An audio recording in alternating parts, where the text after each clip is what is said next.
I still remember the way he looked at me. Like I didn't belong in my own home. Not angry, not even disappointed. Just empty, like I was nothing. I was 8 when my mother married him. I remember that day so clearly, her smile, bright and hopeful, like she had finally found her happiness. And I tried to be happy too. I really did. But the moment he walked into our lives, something shifted. Not loudly, not dramatically, quietly. Like a door closing that I didn't even know was open. He never hit me, never raised his voice. To the outside world, he was calm, respectable, even kind. But to me, he was distant, cold. Every word he spoke to me felt forced. Every glance felt like a reminder that I wasn't his.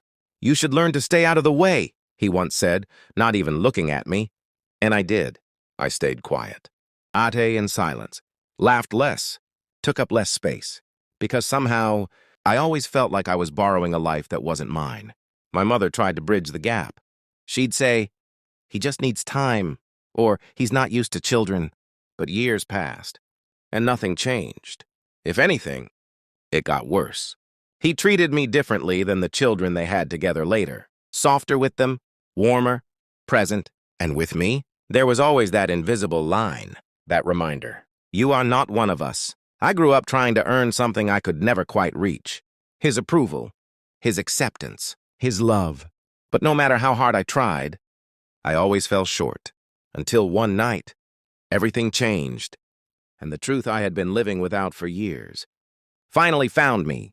I was 23 when my world began to crack open. By then, I had learned to live with the silence. I had built my own strength, my own identity, far away from his cold approval. I had a job, my own small apartment, and a life that no longer depended on his acceptance. Or at least, that's what I thought. It started with a simple call. My mother's voice was shaking. "Can you come home?" she asked. "It's important." Something in her tone made my chest tighten. When I walked into that house again, it felt smaller, heavier, like the walls were holding secrets. He was there too, sitting in the same chair, same posture. But for the first time, he looked uneasy. That alone terrified me. We sat in silence for a few moments. Then my mother spoke. "There's something we should have told you." "A long time ago?" My heart started racing. I glanced at him, expecting the usual indifference. But instead, he couldn't even meet my eyes. That's when I knew. Whatever this was, it was bigger than anything I had imagined. "You weren't exactly born into this family the way you think," she said, her voice breaking. I felt the ground shift beneath me. "What do you mean?" I whispered. She hesitated, then continued. "You were adopted." The word echoed in my mind like a storm. Adopted. No, that didn't make sense. I looked at him again, searching for something. Denial, confirmation, anything. But all I saw was guilt. Deep, heavy guilt. "That's why," my mother tried to explain, but her words blurred. "That's why he treated me differently. That's why I never felt like I belonged. That's why I was always on the outside." But what shattered me wasn't just the truth. It was how long they had hidden it. My entire life, built on a lie. "Why didn't you tell me?" I asked, my voice trembling. Silence. And then he finally spoke. "You weren't supposed to know," he said quietly. "Not we were protecting you. Not we were waiting for the right time.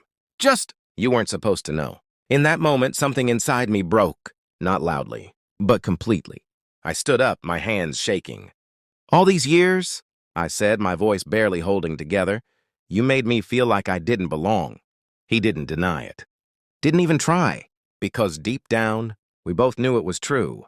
But what I didn't know that day was that this wasn't the whole truth, not even close. A week later, I received a letter. No name, no return address, just a thin envelope, carrying the weight of everything I thought I knew. Inside was a single document. And a note. "You deserve to know the truth." My hands trembled as I unfolded the paper. It was an old hospital record, dated the day I was born. But the names listed weren't strangers. They were my mother's and his. I froze, my heart pounding so loud I could barely think. This didn't make sense. They had told me I was adopted. But this said otherwise.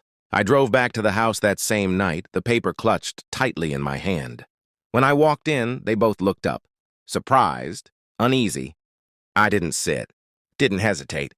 I placed the document on the table. "What is this?" I asked, my voice steady but cold. My mother's face went pale. And for the first time, he looked afraid. Real fear, the kind you can't hide behind silence. The truth came out slowly, painfully. I wasn't adopted. I was their biological child. But when I was born, there had been a mistake at the hospital. A mix-up. For years, they believed I wasn't theirs. And instead of questioning it, instead of fighting for the truth, he chose to distance himself. To reject me, to treat me like someone who didn't belong. And by the time the truth surfaced, it was too late. He had already built that wall, and he never tore it down. I didn't know how to fix it, he admitted quietly. I stared at him, the weight of his words sinking in. "You didn't even try," I replied. That was my revenge. Not yelling, not breaking anything, just the truth, laid bare.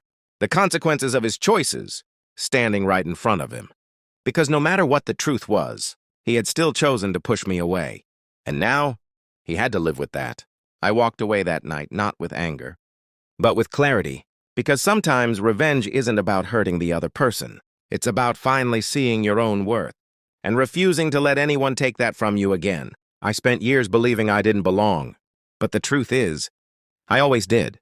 Just not in the way they defined it. And maybe that's the real lesson. Family isn't just about blood. It's about the love you choose to give and the love you choose to accept. And I finally chose myself.